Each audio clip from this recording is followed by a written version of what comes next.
தெய்வங்கள் சில நேரம் தவறாக நினைக்கின்றது. பொருந்தாத இரு நெஞ்சை மணவாழ்வில் இணைக்கின்றது.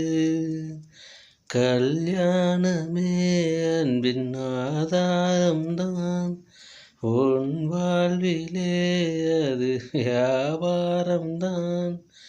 மணி மாளிகை உன் வீடுதான், மாஞ்சோலையில் என் கூடுதான்.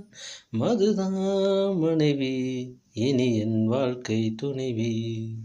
நான் குடிப்பேன், என்னை கேட்குறதுக்கு பொண்டாட்டியா இருக்கா? நான் குடிப்பேன், இன்னும் குடிச்சுக்கிட்டே இருப்பேன், என்னை கேட்குறதுக்கு யார் இருப்பா? ஒரு ஜீவன்தான்.